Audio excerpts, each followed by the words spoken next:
Hello అండి, అందరూ బాగున్నారు కదండి. చూసారండి, ఈ కూర మీకు అర్థమవుతుందా?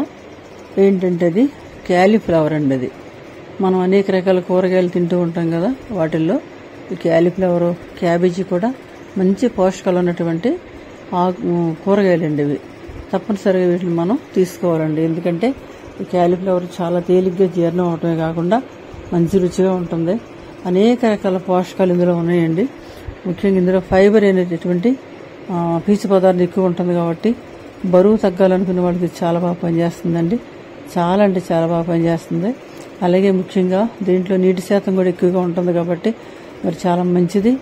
ఎక్కువగా మనకేంటంటే ఆ లివర్లో మరి చెడు కొలెస్ట్రాల్ పెరగకుండా చూస్తుందండి. ఈ రోజుల్లో చాలా మందికి ఫ్యాటీ లివర్ అంటే లివర్లో కొలెస్ట్రాల్ పెరిగి ఆ లివర్ జబ్బులు వచ్చి చనిపోతూ ఉన్నారండి. అటువంటివి రాకుండా చూస్తుందండి, కాపాడుతుందండి. ఇది ముఖ్యంగా క్యాన్సర్ కణాలను అరికడుతుందండి. అలాగే గుండె జబ్బులు రాకుండా చాలా బాగా పనిచేస్తుందండి. మనమైతే ఇటువంటి మనం తినలేము కానీ త్వరగాను తప్పనిసరిగా వారానికి ఒకసారన్నా ఫ్రై చేసుకోవచ్చు, కూరగా వండుకోవచ్చు, మరి శనగపప్పు కానీ ఏదైనా వేసి వండుకోవచ్చు. నాన్ వెజ్తో కూడా కలిపి చికెన్, మటన్ ఇలాంటివి కూడా వండుకోవచ్చు అండి. ఎలా తిన్నా సరే క్యాలీఫ్లవర్ చాలా మంచిది. నేనైతే ఈరోజు ఉట్టినే తీసుకుని టమాటో వేసి దాన్ని చక్కగా కర్రీ చేస్తున్నానండి. చాలా అంటే చాలా రుచిగా ఉంటుందండి. మంచి ఆరోగ్య పోషకాలన్నీ దీంట్లో ఉన్నాయండి. అంచేత మనం తినాలి తప్పగాను. ముందుగా దాన్ని శుభ్రం చేసుకుని, పురుగులు ఉంటాయండి ఏదో తప్పగాను అవన్నీ తీసేసుకుని కొంచెం పెద్దగా తీసుకోవాలి మొగ్గలు మనం, ఎందుకంటే తినడానికి బాగా ఉంటాయి కాబట్టి. నేనైతే తీసుకుని మరి దాన్ని ముందు వేడి నీళ్ళు పొయ్యి మీద పెట్టేసుకుని దాంట్లో కొంచెం ఉప్పు, పసుపు వేసి ఇవి కూడా ఒక 2 పొంగులు వచ్చిందాక కూడా కొంచెం ఉడికించానండి. అలా చేయటం వల్ల దాంట్లో ఇంకేమైనా చిన్న చిన్న పురుగులు అటువంటి సూక్ష్మజీవులు ఏమైనా ఉంటే కనుక పోతాయి.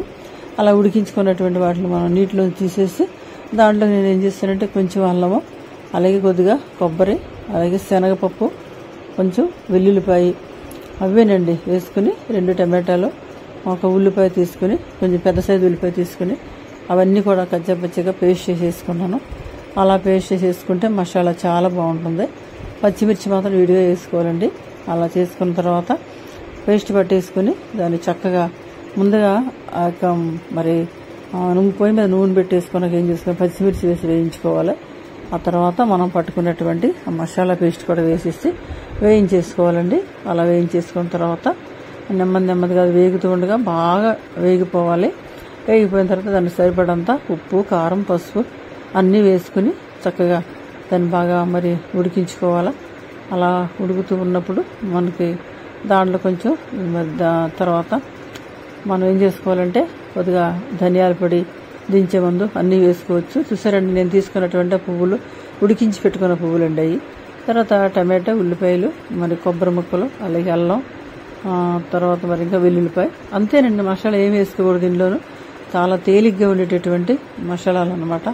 అల్లం, వెల్లుల్లి, కొబ్బరి, శనగపప్పునండి అవి మట్టుకు పేస్ట్ చేసేసుకోవాలి. పేస్ట్ చేసేసుకున్న తర్వాత వాటిని చక్కగా వేయించుకుని మనం మధ్య బాగా వేగిపోయిన తర్వాత చెప్పాను కదండి, కారం, ఉప్పు, పసుపు కూడా సరిపడంతా వేసుకోవాలి. వేసుకున్నాక కొంచెం అది బాగా వేగిపోవాలి. ఆ మసాలా బాగా ఎర్రగా వేగాలి. వేగిపోయిన తర్వాత అప్పుడు మనం ఉడికించి పెట్టుకున్నటువంటి మరి క్యాలీఫ్లవర్ ముక్కల్ని దాంట్లో వేసేసుకుని కొంచెం బాగా వేగిన తర్వాత మళ్ళీ పచ్చివాసన పోయిన దాకా వేగిన తర్వాత కొద్దిగా చిన్న గ్లాసు నీళ్ళు పోసుకోవాలి. అలా పోసుకున్న తర్వాత అప్పుడు దాన్ని బాగా చక్కగా మంచి గ్రేవీతో ఉడికించుకోవాలి. నేనైతే మరి ముందు జీడిపప్పులు కూడా తీసుకున్నానండి, మర్చిపోయాను చూపించడం. ఆ జీడిపప్పులు కూడా పేస్టులు వేసుకుంటే చాలా అంటే చాలా టేస్ట్గా ఉంటుందండి. దీనికి మంచి చిక్కని గ్రేవీ తయారవుతుంది. అయితే జీడిపప్పులు నేను మర్చిపోయాను కాబట్టి మసాలా వేయలేకపోయాను. విడిగా అందుకే మసాలాలో వేగిపోయాను కానీ వాటిని జీడిపప్పులు కొంచెం తీసుకుని కూర ఉడుకుతుండగా వేసానండి. అలా వేసుకున్న కూడా బాగానే ఉంటుందండి, చాలా బాగుంటుంది. మరి క్యాలీఫ్లవర్ చాలా ఉపయోగకరమైనది కాబట్టి దీన్ని మనం తప్పనిసరిగా తీసుకోవాలండి. ఇప్పుడు ఈ రోజుల్లో చాలా బాగా దొరుకుతాయి. కాబట్టి పురుగులు ఉంటాయండి ఎక్కువ. ఆ పురుగులు కూడా బాగా చూసుకోవాలి. పురుగులు పోవాలంటే ఉప్పు నీళ్ళ, పసుపు నీళ్ళు వేసేసుకుని వాటిని క్లీన్ చేసుకోవాలి, చక్కగా కొంచెం ఉడికించుకోవాలి. అలాగే వీటితో చాలామంది మరి పకోడీలు వేసుకుంటారు, మంచూరియా తయారు చేసుకుంటారు, అలా ఎన్నో రకరకాలు తింటారండి. చాలా మంచిదండి ఇది. గుండె జబ్బులు రాకుండా చూస్తుందండి. అసలు క్యాన్సర్ కణాలంటే ఉండవండి ఈ క్యాలీఫ్లవర్ వల్ల. చాలా అంటే చాలా మంది ఇందులో యాంటీ ఆక్సిడెంట్లు అని ఆ యొక్క మరి ఆ పోషకాలు ఎక్కువ ఉండటం వల్ల మనకి చాలా ఆరోగ్యం చాలా మంచిదండి. ముఖ్యంగా ఊపిరితిత్తులు బాగా క్లీన్ చేస్తుందండి. ఆ విధంగా మరి ఇంకా మరి మనకు రోగనిరోధక శక్తి కూడా పెరుగుతుందండి. బాగా ఇమ్యూనిటీ పవర్ అంటారు కదా, అది బాగా పెరగటానికి ఉపయోగపడుతుందండి. అంచేత మనం ఇదేదో రూపంగా తీసుకోవటం ఆరోగ్యానికి ఎంతో మంచిది. నేను కూడా తీసుకొని చూసారండి, చాలా బాగా మరి మంచి టేస్ట్గా ఉందండి. కర్రీ కూడా చాలా బాగా తయారవుతుంది. మరి మీరు కూడా తయారు చేసుకుని తినండి. ఫ్రై చేసుకోవచ్చు, ఉట్టిండే ఫ్రై చేసుకుని కూడా పప్పు చారులో, చారులో, సాంబార్లో కూడా మీరు మనం సైడ్ డిష్గా కూడా ఉపయోగించి తినొచ్చండి. చాలా బాగుంటుందండి. చూసారండి, నేను అన్ని వేగిపోయిన తర్వాత జీడిపప్పులు వేసాను. తర్వాత కొంచెం కారం తీసుకున్నానండి. కారం వేసేసుకున్న తర్వాత పసుపు, అలాగే తగినంత ఉప్పు, మళ్ళీ ముందుగా ఉప్పు నీటిలో వేసుకున్నాం కాబట్టి తగ్గించి వేసుకోవాలండి. అవన్నీ వేసుకుని బాగా మరి వాటిని బాగా మసాలా ఎంత బాగా వేగితే కర్రీస్ అంత రుచిగా ఉంటాయండి. అది బాగా ఎర్రగా అయిపోయిన తర్వాత దగ్గరికి నూనె తేలుతూ ఉండగా నేనైతే ఆ తీసుకున్నటువంటి ఉడికించి పెట్టుకున్నటువంటి క్యాలీఫ్లవర్ తుంచినటువంటి మొగ్గల్ని దాంట్లో వేసేసుకున్నాను. వేసుకుని కొంచెం సేపు దాన్ని కూడా నూనెలో వేయించుకున్న తర్వాత కొద్దిగా వాటర్ పోసి ఎగర పెట్టేసుకున్నామండి. చాలా అంటే చాలా టేస్ట్గా ఉందండి.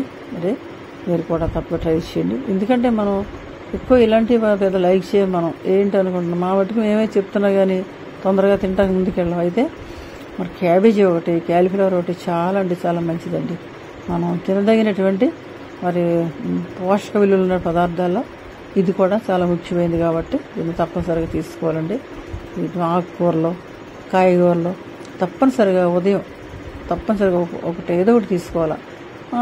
సాయంత్రం అనగానే మరి నాన్ వెజ్ తినేవాళ్ళు ఏదో ఒకటి తీసుకోవచ్చండి. అంచేత మరి చూసారండి, నూనె అంతా పైకి తెలిపోయింది అంటే కర్రీ తయారైపోయిందనమాట. అన్నీ కూడా ఉడికించి పెట్టుకుని ముక్కలే కాబట్టి మెత్తగా గ్రేవీతో చాలా బాగా తయారైందండి. చూసారా, ఆఖరి నేను ఏం చేస్తానంటే కొంచెం ధనియాలు, జీలకర్ర కలిపినటువంటి పొడి వేస్తున్నాను. దాని తర్వాత అండి దీంట్లో కస్తూరి మేతి, పచ్చి మెంతి కూర ఉంటే అది కూడా వేసుకోదు. కస్తూరి మేతి అండి, అది కొంచెం దాన్ని కొద్దిగా క్రష్ చేసి మనం చేతితోటి ఇలా మనం నలిపేసుకుని వేసుకుంటే దాని ఫ్లేవర్ చాలా బాగుంటుందండి, ఎంతో రుచిగా ఉంటుంది. లాస్ట్ని కొత్తిమీర వేసేసుకుని ఇంకంతేనండి, తయారైపోయిందండి కూర, దించేసుకుంటాం. మరి మీకు వీడియో నచ్చితే కనుక లైక్ చేయండి, షేర్ చేయండి, సబ్స్క్రైబ్ చేసుకోవడం మాత్రం మర్చిపోకండి. తప్పనిసరిగా మరి నాకు సపోర్ట్ ఇవ్వండి. మరి చాలామంది ఛానల్ చూస్తున్నారు, సబ్స్క్రైబ్ చేసుకుంటున్నారు. అందరికి కూడా పేరు పేరున ధన్యవాదాలండి.